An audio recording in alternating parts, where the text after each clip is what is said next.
خۆشەویستان، خوای گەورە و میهرەبان باسی کۆمەڵێک لە صیفەت و نیعمەتەکانی خۆیمان بۆ دەکات.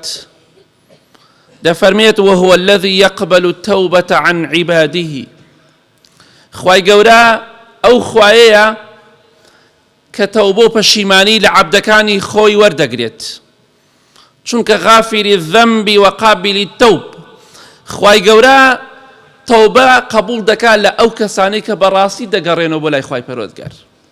لە مانگی ڕەمەزاندا یا لە غەیری مانگی ڕەمەزاندا ئەو کەسانی کە دەگەڕێنەوە بۆ لای خوا هەر چەندێ تاوانبار بن، خوای گەورە تۆبەیان لێ قبول دەکات. بەو مەرجەی تۆبەکان تۆبەی ڕاستەقینە بێ. بۆیە ڕوو دەکەم ئەو کەسانی کە گەڕانەوە بۆ لای خوای گەورە و میوانی ڕەمەزانن، ئەو تەوبەی کە کردوتانە، ئەو وعدەی کە بەخوای گەورەتان داوە مەیشکێنن، بەردەوام بن لەسەری، چونکە دڵنیابن خوای گەورە تۆبەتانی لێ قبول کردووە. با تۆبەکەتان تۆبەی مانگی ڕەمەزان نەبێ، گەڕانەوەی مانگی ڕەمەزان نەبێ، بەڵکو گەڕانەوەیەکی یەکجاری بێ بۆ لای خوای پەروەردگاری جیهانیان. لە حەدیثێکی صحیح تەرغیبدا هاتووە، خۆشەویستی خوا صلی الله عليه وسلم دەفەرمێ لای خۆر ئاواوە، لای خۆر ئاوا خوای گەورە دەرگایەکی کردووەتەوە. ئەم دەرگایە پانی دەرگاکە 40 ساڵ یاخود 70 ساڵ ڕێگایە. واتە ئەگەر سوارێک 70 ساڵ بڕوات ئەمجا بینی ئەو دەرگایە دەبڕێت. لەم سەر دەرگای خۆمان مەترێ 2 مەترە بۆ نمونە. بەڵام ئەو دەرگای کە خوای گەورە لای خۆر ئاواوە کردوێتەوە دەرگای تەوبەیە، بابە تەوبە. پێغەمبەری خوا دەفەرمێ صلی الله عليه وسلم پانی ئەو دەرگایە 70 ساڵ ڕێگایە. خوای گەورە فتحه الله للتوبة.